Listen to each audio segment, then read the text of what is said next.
మాట్లాడడానికి కూడా ధైర్యం కావాలి. ఆడవాళ్ళము, మనం ఆడవాళ్ళకి ప్రొటెక్షన్ ఇవ్వాలి. భయపడద్దు, యాక్చువల్లీ మనకున్న దౌర్భాగ్య స్థితి ఏంటంటే హిందూ దేశంలో ఉండి ఒక భగవద్గీత కూడా స్కూల్లో ఇంకా ఎక్కడ పెట్టలేదు మేడం. ముందు మన పిల్లలకి భగవద్గీత రోజు ఒక్కొక్క చాంటింగ్ దాని మీనింగ్ ఏంటి అని. కానీ అందరూ ఏమనుకున్నాం, ముస్లిమ్స్ ఉన్నారు, క్రిస్టియన్స్ ఉన్నారని. ఇది మన రిలీజియన్ గా తీసుకురావట్లేదు. అదేంటో ఒక లైఫ్ లివింగ్. మనము లైఫ్ లో అదంటే మనకి ప్రతి ఒక్కదానికి ఒక ఆన్సర్. ఒక సిచ్యువేషన్ వచ్చిందంటే దాన్ని మనం ఎలా ఫేస్ చేయాలి అని. సో అది ఉంటే పిల్లలకి చిన్నప్పటి నుంచి వాళ్ళకి ఆ మోరల్ వాల్యూస్ ఏంటి, ఒక లేడీస్ ని ఎలా రెస్పెక్ట్ చేయాలి, సో ఆ విషయాలన్నీ తెలుస్తాయి. అది ఒక భగవద్గీత అనే కాదు రేవతి. ఆ క్రిస్టియానిటీలో మంచి విషయాలు చెప్పున్నారనుకో, అవి చెప్పండి స్కూల్స్ లో. ఏదైనా సరే, ఇప్పుడు ఇదైనా సరే, ముస్లిం పిల్లనే ఏదైనా మనం ఒక మంచి తీసుకుంటున్నాం, ఇస్లాంలో దాంట్లో ఏం చెప్పే చెప్పున్నారనుకోండి మంచి దాంట్లో విషయాలు, అవి చెప్పండి. ఒక రిలీజియన్ అనే కాదు, మంచి విషయాలు చెప్పండి. అక్బరు, బార్బరు, హిస్టరీ, వాళ్ళని వీళ్ళని చంపారు, వీళ్ళని వాళ్ళని చంపారు, అవి అవసరమా?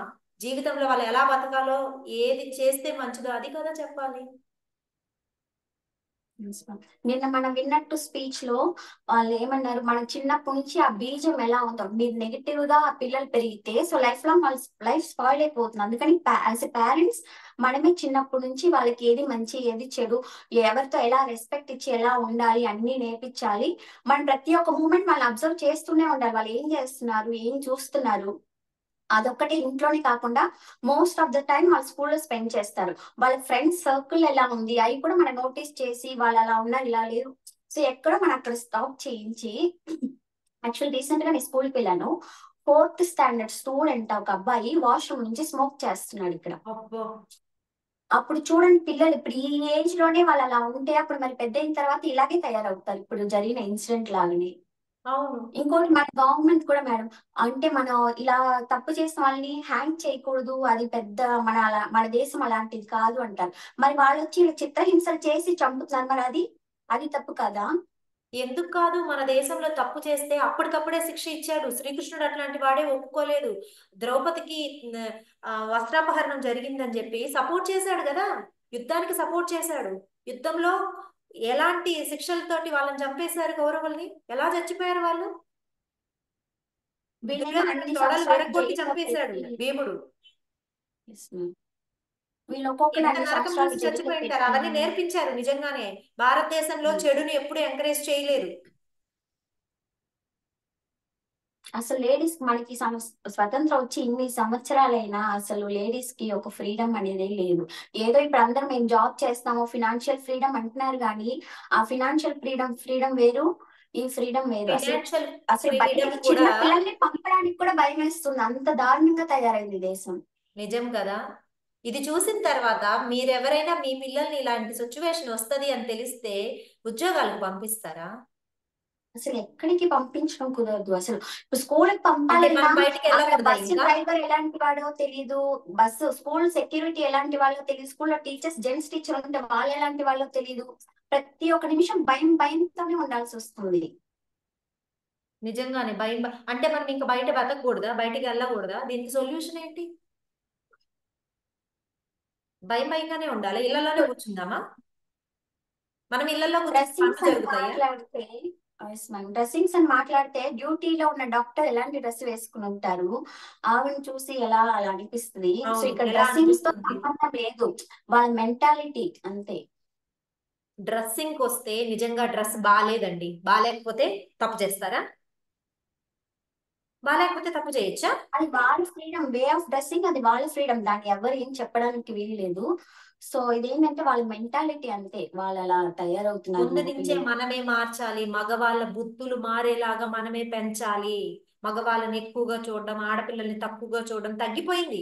చాలా వరకు ఆడపిల్లల్ని సమానంగా చూస్తున్నారు, కానీ మంచేది చెడేది చెప్పి పెంచాలి. చిన్నప్పటి నుంచే సిగ్గుపడద్దు, ఇలాంటి తప్పులు చేయకూడదు అని చూపించి పెంచండి. అంతదాకా ఈ టాపిక్ ఎన్ని రోజులు మాట్లాడతారు? ఈ టాపిక్ ఎన్ని రోజులు మాట్లాడతారు? ఈ టాపిక్ ఇన్సిడెంట్ ఇలా జరిగింది అనుకోండి, దీన్ని వదిలేస్తారు, మళ్ళీ జస్టిస్ ఫర్ ఇంకొకరికి ఎవరికో వాళ్ళకి చేస్తారు అంతే, ఇంకేం లేదు. ఇది కంటిన్యూ అవుతూనే ఉంటుంది. సో ఇదేంటంటే గవర్నమెంట్ ఒక తగిన గవర్నమెంటే స్కూల్స్ లో ఎడ్యుకేషన్ దగ్గర నేర్పించాలి. పనుల దగ్గర ఎడ్యుకే స్కూల్ కు పోని వాళ్ళు ఉంటారు అంటున్నారు. ఇంతకు ముందు అన్నారు స్కూల్స్ లో నేర్పిస్తారు మిగతా అని. ప్రతి ఒక్కరూ మినిమం ఎడ్యుకేషన్ అయితే ఖచ్చితంగా ఉంటుంది. మినిమం ఎడ్యుకేషన్ దగ్గర చెప్పండి, పనులు చేసే దగ్గర చెప్పండి, వర్కింగ్ ప్లేస్ లో పెట్టండి, రెస్పెక్ట్ ఉమెన్ అనే ప్రతి వర్కింగ్ ప్లేస్ లో పెట్టండి. చెప్పండి ఓవరాల్ గా రోజుకు ఒక్కసారి చదివి పింగ్ చేస్తారు కదా, మీరు థంబ్స్ వేసి వెళ్తారు కదా, రెస్పెక్ట్ ఉమెన్ అని చెప్పి థంబ్ వేసి వెళ్ళండి చెప్పి. అలాంటి మార్పు తీసుకొస్తే రాదా? చేంజెస్ రావా? ఏ ఏ టెక్నాలజీస్ యూజ్ చేస్తున్నారు, మొబైల్స్ యూజ్ చేస్తున్నారు, రకరకాల సోషల్ మీడియాస్ లో రకరకాల ఇంప్రూవ్మెంట్స్ చేస్తున్నారు. వీటిల్లో తీసుకురావచ్చు కదా ఇంప్రూవ్మెంట్స్. అదొక్కటి ప్రొటెక్ట్ ఉమెన్ అనేది ఎంత పెద్ద మార్పుని తీసుకురాగలుగుతుంది. ప్రతి ఒక్కరూ చెయ్యాలి కదా, ప్రతి ఒక్కరూ. పొలం దగ్గర అనుకోండి, పొలాల పనులు చేస్తున్నారు అనుకోండి, అక్కడ కూడా పెట్టించండి గవర్నమెంట్. ప్రతి చోట పెట్టించండి, ప్రతి చోట మార్పు రావడానికి ప్రయత్నం చేయండి.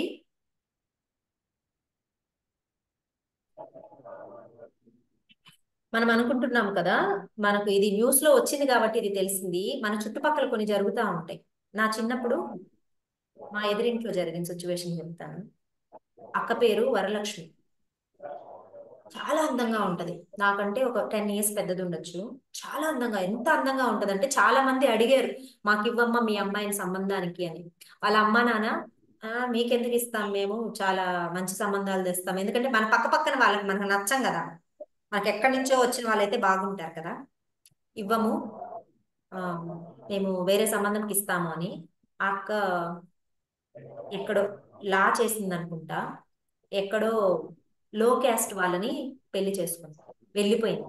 ఇంట్లో వాళ్ళని వద్దనుకొని వెళ్ళిపోయింది. అయినా కూడా ఇంట్లో వాళ్ళు ఆమె మీద ప్రేమ, చాలా ప్రేమ. ఎందుకంటే ఆ అక్క పుట్టిన తర్వాత వాళ్ళకి బాగా కలిసి వచ్చిందంట, అంత ప్రేమగా చూసుకుంటారు. అయితే ఉమ్, పెళ్లి చేసుకొని ఒక చిన్న బాబు అనుకుంటా. తర్వాత తెలిసింది నాకు విషయము, ఆ అక్కని మర్డర్ చేసి చంపేశారు. ఎలా చంపేశారు తెలుసా? అది వింటేనే అసలు అంత దారుణంగా చేస్తారా అని. ఈ చెస్ట్ పార్ట్ అంతా కూడా రాళ్లతో కొట్టి కొట్టి కొట్టి నుజ్జు నుజ్జు చేసేసి చంపేశారంట. ఫ్లాట్ అయిపోయిందంట, ఈ పార్ట్ అంతా ఫ్లాట్ గా అయిపోయిందంట. అది నాకు వేరే వాళ్ళు చెప్తూ ఉంటే అసలు ఏం చేసిందని ఎంత బాధ. ఆ, ఏం చేసిందో తెలియదు. పేరెంట్స్ కూడా వెళ్ళి కంప్లైంట్ ఇవ్వలేదంట, భయపడ్డారంట. ఎందుకు ఇంకా ఏమన్నారు తెలుసా, మా అమ్మాయే పోయింది, కంప్లైంట్ ఇచ్చి మేము ఏం చేస్తామని. మా అమ్మాయే పోయింది, పోతే మీ అమ్మాయి పోతే మీ అమ్మాయికి న్యాయం చేయాలని లేదా అంటే, పోయిందంటే పోయిందనేనా? ఇప్పుడు కూడా ఈ అమ్మాయి విషయంలో, కోల్కతా డాక్టర్ విషయంలో పోయిందని వదిలేస్తామా? ఆ అమ్మాయి లాగా ఇంకొకరు జరగకుండా ఉండాలి. మీరు గుర్తు తెచ్చుకోండి, మీ ఫ్యామిలీలలో, మీ చుట్టుపక్కల వాళ్ళల్లో, లేదంటే మన సొసైటీలో మనకు తెలిసిన వాళ్ళల్లో ఎంత మందికి ఇలాంటివి జరుగుంటాయి. మనం మాట్లాడకపోవడం వల్ల, మనం ఆ ఖండించకపోవడం వల్ల పక్కింట్లో కొట్టుకుంటున్నారు, పోయి ఆపండి. ఏమి దెబ్బలాడుకుంటున్నారు, ఆపండి. ఏమి ఎవరో ఎవరో వైఫ్ అని ఎవరో హస్బెండ్ కొడుతున్నాడా, భార్య భర్తల మధ్య గొడవలో మనం వెళ్ళకూడదు. ఏంటది? ఏ వెళ్తే ఏమైతుందండి? వాళ్ళకు కూడా భయం వేస్తుంది. అయ్యో, చుట్టుపక్కల వాళ్ళు వచ్చి మాట్లాడుతున్నారు మన ఫ్యామిలీ విషయాల్లో, మనం జాగ్రత్తగా భద్రంగా ఉండాలి, మనం కొట్టుకోకూడదు అని కొంచెం మన జ్ఞానం వస్తుందేమో. సుదీప్తి చెప్పమ్మా. రారు మేడం, బంధువులైనా రారు అలా గొడవ పెట్టుకున్నా. ఇప్పుడు ఇక్కడ రావట్లేదు, అట్లా అట్లా అయిపోయింది సమాజం. బంధువులైనా కూడా రారు దగ్గరికి. వాళ్ళు వాళ్ళ పని, వాళ్ళ కర్మ వాళ్ళు పడతారులే. ఎందుకండి అట్లా ఉండిపోతాం? అనుకుంటారు. సపోర్ట్ ఇవ్వచ్చు కదా. ఒకవేళ నిజంగానే ఎవరిది తప్పుందో వాళ్ళని పోయి మాట్లాడండి. తప్ప పోయి గొడవ మధ్యలో పోయి మాట్లాడితే తప్ప? అలా తప్పు అని చెప్పి ఆగిపోతున్నాం కాబట్టి ఇలాంటివన్నీ జరుగుతా ఉన్నాయి. అట్లీస్ట్ అట్లీస్ట్ పోయి సపోర్ట్ చేయండి. ఏమి ఆ అమ్మాయిని కొట్టడం తప్పు, కొట్టద్దు, ఏదున్నా సరే కూర్చొని మాట్లాడుకొని తేల్చుకోండి అని సపోర్ట్ చేయొచ్చు కదా. ఇలా ఇలా మా ఇట్లా మన ఫ్యామిలీలో ఒకసారి గుర్తు తెచ్చుకోండి. నేను చెప్తూ ఉంటే ఇంకా చాలా గుర్తొస్తాయి.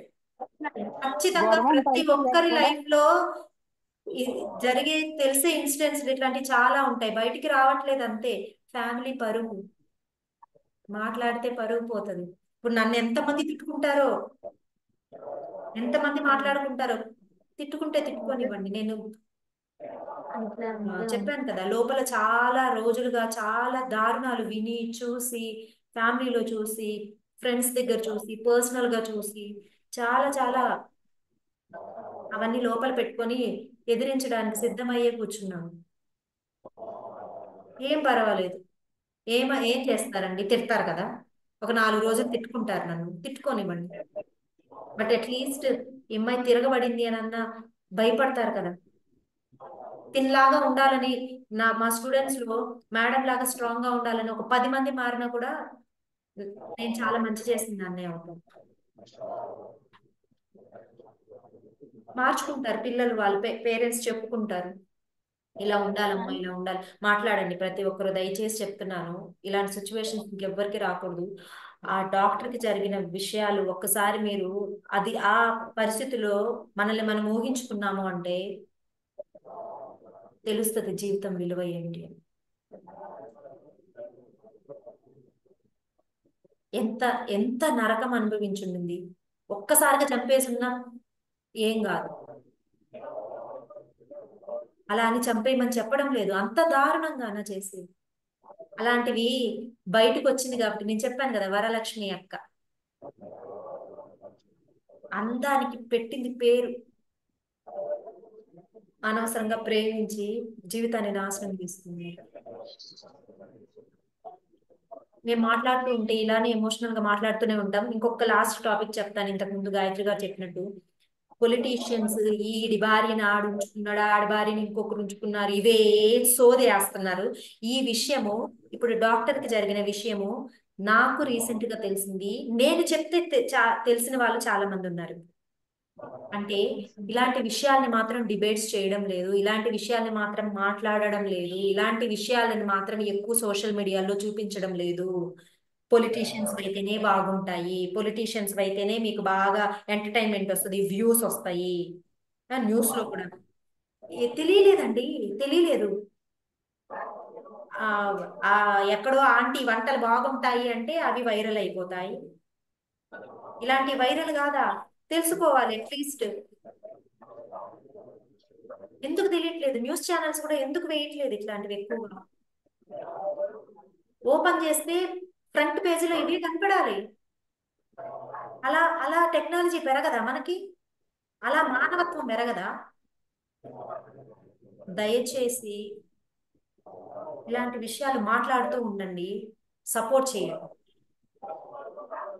సపోర్ట్ చేయండి. ఇట్లాంటివి ఇంకోసారి జరగకుండా నేను సపోర్ట్ చేస్తాను. నాతో పాటు మీరందరూ సపోర్ట్ చేయాలని కోరుకుంటున్నాను. సపోర్ట్ చేయడానికి ముందుకు రండి. మంచిని ఫోర్స్ గా కూడా మంచిగా చేయించవచ్చు, అది నాకు తెలుసు. నేను చేయాలని అనుకున్నది అంతే. మంచి విషయం అయితే నేను మా స్టూడెంట్స్ తోటి ఫోర్స్ గా కూడా చేయిస్తాను. తెలియకపోతే తెలుసుకుంటారు, తెలిసిన వాళ్ళైతే ఇంకా సపోర్ట్ చేస్తారు. దయచేసి ఆ డాక్టర్కి న్యాయం జరిగేదాకా ప్రతిరోజు స్టేటస్ లో న్యాయం జరగాలి అని పెట్టండి, పెడదాము. మీ పనులన్నీ మీరు చేసుకోండి, మీరు మీ ఉద్యోగాలు మీరు చేసుకోండి, మా యోగా క్లాసులు మేము చేసుకుంటాము. ప్రతిరోజు అన్నీ చేసుకుంటేనే దీన్ని కూడా మా జీవితంలో, మా డైలీ లైఫ్ లో ఒక యాక్టివిటీ లాగా పెట్టుకుంటాము. ఇవి మీ పనులు మానేసుకొని కూడా చేయమని చెప్పడం లేదు. 1 నిమిషం 2 నిమిషాలు టైం తీసుకొని చెయ్యండి. ఆ బాధ గుర్తుండాలి, ప్రతిరోజు ఆ బాధ గుర్తుండాలి. అప్పుడు ఎమోషన్ అవ్వాలి, అది తెలుస్తుంది, వాళ్ళకి తెలియాలి, అంత దాకా వెళ్ళాలి. నేను చెప్తే చూసే వాళ్ళు 100 మంది ఉండొచ్చు, ఉండనివ్వండి. 100 మంది కూడా చాలు, 100 మంది చూడనివ్వండి. లక్షల వ్యూస్ రానక్కర్లేదు, లక్షల మంది చూడనక్కర్లేదు.